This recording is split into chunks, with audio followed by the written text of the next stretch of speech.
Hi everybody, Dacob here. Welcome back to the Fashion Bunker. Very dark topic today, very dark fragrance review today. I have really, I don't know, it took me forever to get there. It took me forever to, I don't know, it's going to be hard for me to find the right words for this one. The mood is very dark, as you can see, very, Hollywood-esque, but we're talking Hollywood noir. We're talking, if Betty Page ever had something else hidden other than the pinup history, you know, when you go digging even deeper and even more underneath the surface, and then you add mysteries and secrets of a lot of other characters, and you go deeper and deeper, that's what we're heading to. And that's when you kind of bump, and we're talking even before, but we're talking late 40s. You bump into Robert Piguet's Fracas.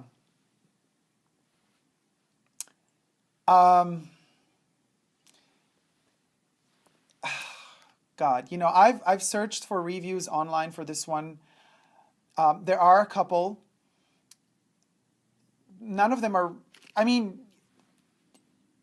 it's hard to really talk about this one. I have it on my chest. I have it on this wrist here. I'm going to spray it fresh on this side just to kind of get the top notes. I've been letting this dry down for over an hour just to get that kind of dry down effect. And here we're going to have it fresh. 1948, the year it was launched. Robert Piguet, was a Swiss-born but a banker, actually, who, as his father was a banker as well, he did not want to really be a banker, so he wanted to do fashion. So he moved from Switzerland to Paris, and he started, you know, doing fashion. What is fascinating, I have here a couple of notes I've written down. We don't know much about Robert Piguet today. The native town in Switzerland where he was raised and born, I dare not butcher that name. It's really complicated to pronounce. You could just Google it. It's also on Wikipedia. Has allegedly purchased over 3,000 of his creations, and they are all archived in kind of a museum or a place dedicated to him in his hometown. So most of his creations are now to be seen in Switzerland. We don't know much about him. The fashion world does not talk much about him. But guess what?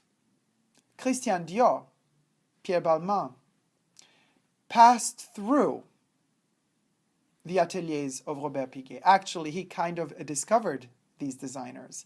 And think about that. Think about, like, okay, so what did Christian Dior say about him? He actually said that he learned everything he knows from I'm speaking French, from Robert Piguet.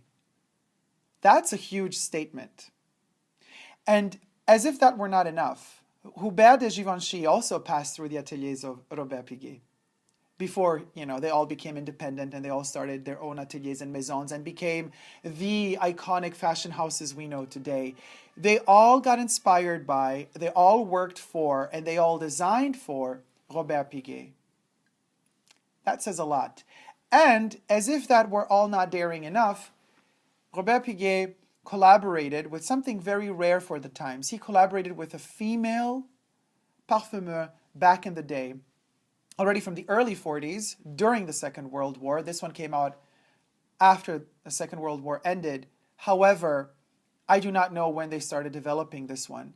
To me, however, it still smells very much of Second World War. And it smells of pain, and it smells of hope at the same time, and it smells of power, it smells of oppression, it smells of seduction, but a dangerous kind, a very dangerous kind of seduction, the seduction that could lead you to death. It's a dark, dark, dark seduction. And it's a seduction that is floral. So it needs light to live. Flowers need a lot of light to live and a lot of water and humidity, you know. And yet the way that it's composed and all kind of placed in position as a puzzle, it forms a sort of supernova. It forms a black hole. It forms something that sucks you in and does not let you go. And it can take your breath away, asphyxiate you to a point of no return, where you feel the pleasure in losing that breath. And you feel pleasure of letting go, and you feel pleasure of annihilating yourself within it. It's a dangerous, dangerous potion. So the lady that co-created the perfume together with Robert Piguet is Germaine, how do you call it? Germaine Cellier.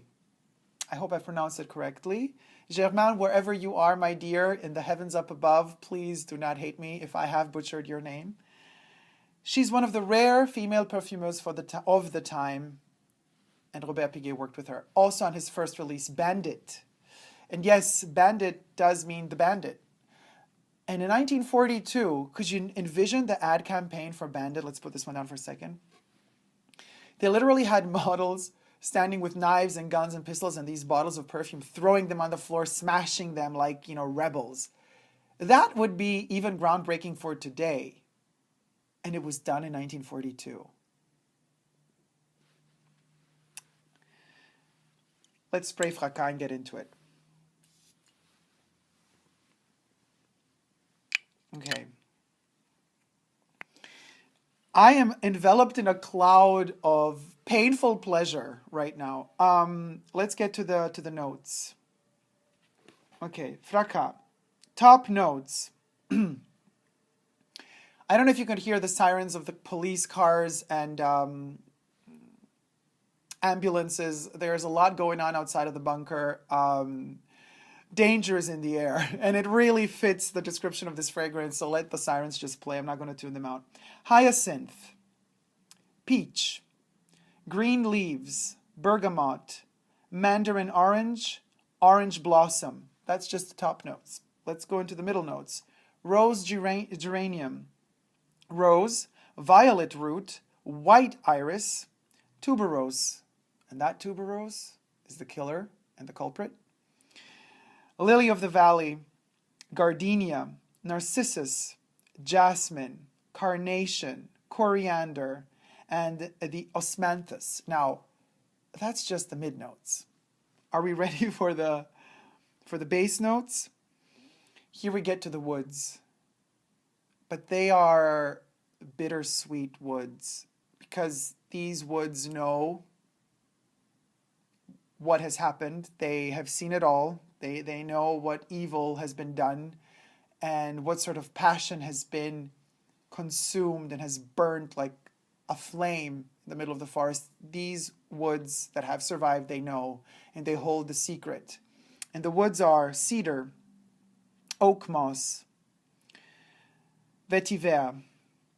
Then we have sandalwood, and the last two bits are not woods, it's musk and amber. This is insane. You know what I mean? The amount of ingredients in here are insane. And of course, most people smell out the tuberose. And yes, it's there. But it's thanks to the composition of everything added up together that you get this painful, black-haired, pale-faced, blood red lipstick placed creature that moves through the darkness only, no daylight, and it literally attracts anything that passes its way, and it absorbs that just like a black hole. It literally annihilates you. It absorbs you, it takes you in, and it does not let you go. The beginning is painful. It almost smells as if I were somewhere in Asia drinking one of the most intense and complex teas that perhaps they only know how to make in Japan. And these teas, they suffocate you. They're so powdery in a way that they fill your entire olfactory senses, like the throat and everything, and you have the feeling you're going to cough even though you're drinking liquid with tea in it. And the opening is like that. To many it smells artificial. To me it doesn't. To me it literally smells medicinal, and like poison. I have the feeling I'm almost in an Agatha Christie book where, you know, she often used to describe a very subtle smell of cyanide. I almost feel there's poison in this fragrance. I feel like there's cyanide in there, you know? And if I don't know how cyanide smells, but I envision it to smell like this. And it slowly poisons you, and you feel pleasure in kind of letting go of all your senses. So the opening is medicinal, and it tells you, beware, I am buttery, but that butter is there just to hide the poison, which is powdery and dry, but it's hidden inside that butter. So you're going to feel that moist hiding something dry underneath. And now I'm going to move to this arm where we're drying down.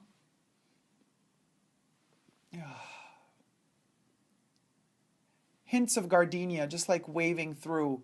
And we know that we cannot extract really the essence of gardenia, so we have to kind of compose around it to create the illusion of gardenia.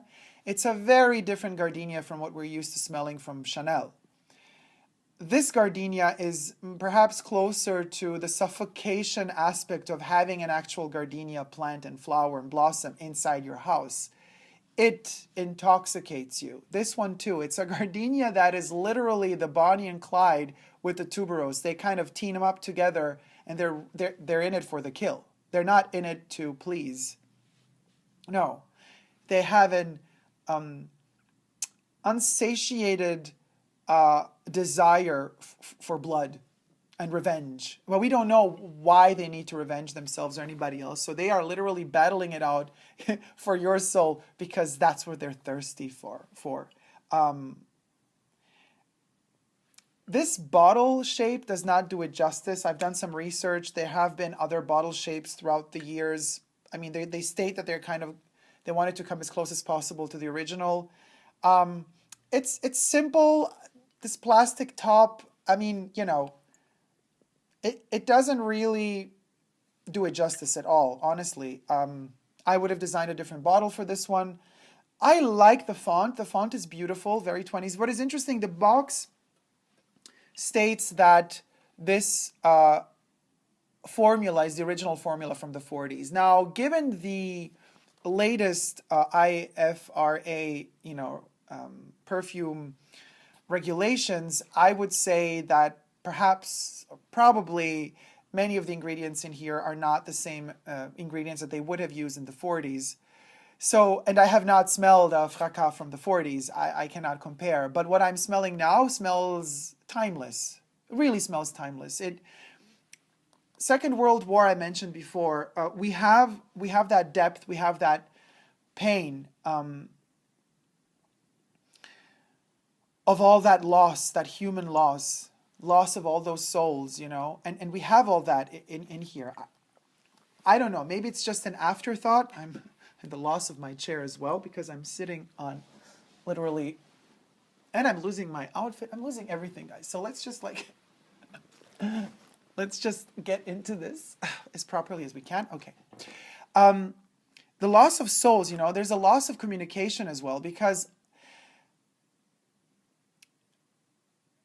the pain is not just the war. You can have to consider, during the Second World War in particular, most of the men, or all of the men that were of age, and towards the end of the war, even little children, were taken to battle on the front. So women had to take charge. Women had to take control of certain things in the cities, in administration positions. And after the war ended, women started losing their positions again, their power, whatever sort of control they managed to gain during the Second World War, because the men were gone. They lost it. They were starting to lose it again. By 1948, it was obviously clear that men have taken back their position. This fragrance smells of that sort of pain as well. It's a scream. And yes, it's marketed and it was targeted back then, for very conscious, strong women. you know me, fragrances don't have a gender. I don't see them ever as anything that has any sort of gender. They're genderless. They're just, they are potions of love, literally. You gotta love him or hate him. That's all it is. It has nothing to do with gender. Anyway, you have to see it this way. Uh, I kind of sense that sort of pain, that post-war pain as well, of something so magical and coordinated and disciplined as, you know, women were during the Second World War. And thanks to them, also the world managed to survive, you know, the war. Losing all of that control and not even being, you know, granted an appropriate thank you, an acknowledgement for, well, because a lot of men, you know, got afraid. They're like, oh my God, actually the world runs pretty well without us. So, you know, that fear as well, tickled throughout there, you know, unspoken fear is in here. And this one screams of a presence that needs to be acknowledged, that needs to be respected. It's desperate almost, because there are no words. It's just a smell.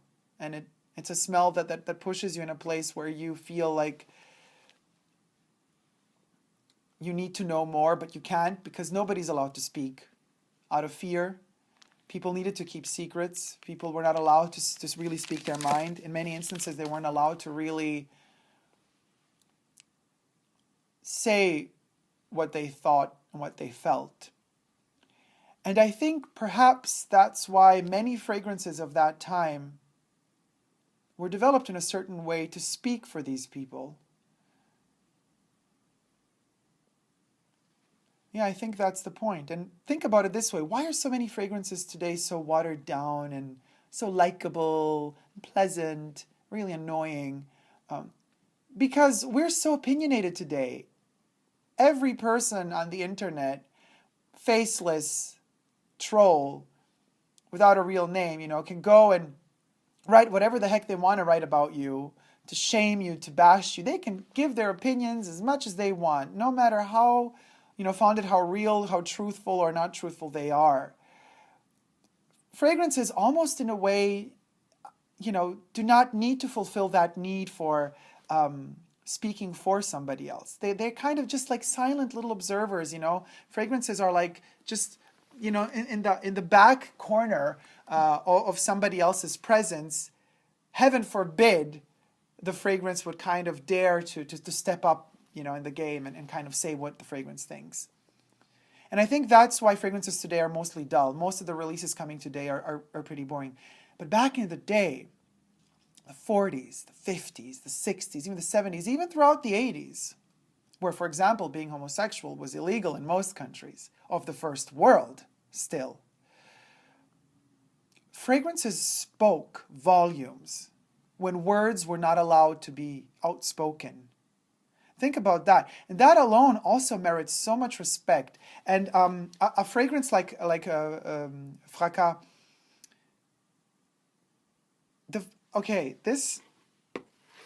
I cried the first time I reached the dry down of this perfume. It made me cry.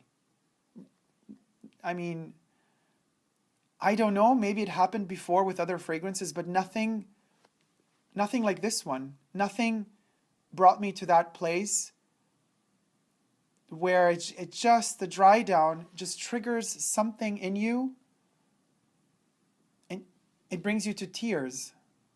They're not tears of pain or sorrow, but they're also not tears of joy. They are just, it's an emotion so pure and so precise that it has to cut like a knife.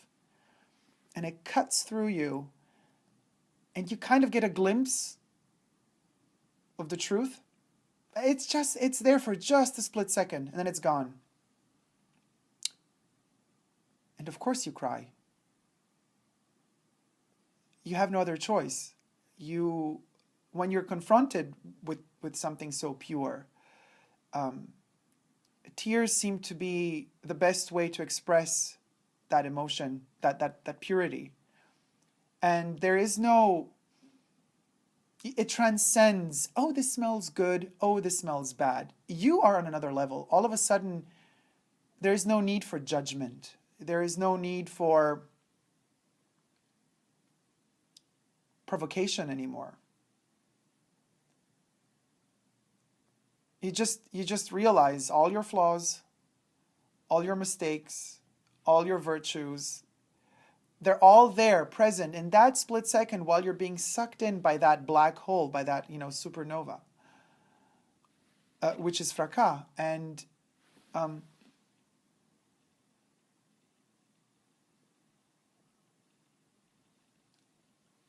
it's so beautiful.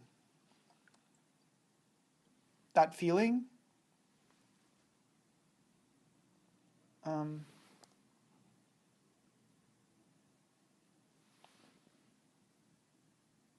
It's heavy.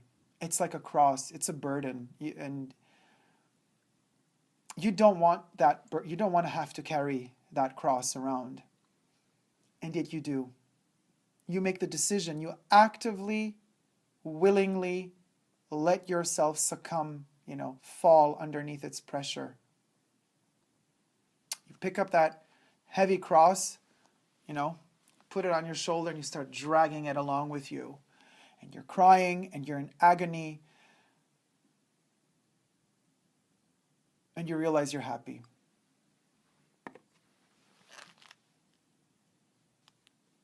It's the most complex emotion to blend in the happiness and the pain in one. That's what fracas is. And that woman that's dressed in this gorgeous, femme fatale noir thing, you realize it's all just makeup, play pretend. Once she takes all that off, she is fragile, vulnerable, and in pain. A lot of pain, but she's so happy that you found her and that you were ready to really see behind the surface, that you were ready to go deeper, to really get to know her. Thank you guys so much for watching. I hope you liked this review. If you have, please do thumb it up. Let me know what you thought in the description box down below. If you haven't already but wish to, please subscribe to my YouTube channel. I'm also on Instagram, Facebook, and Twitter. So, no matter how deep the pain is, we can only overcome it if we never give up on love. Love you guys. See you soon. Take care. Bye.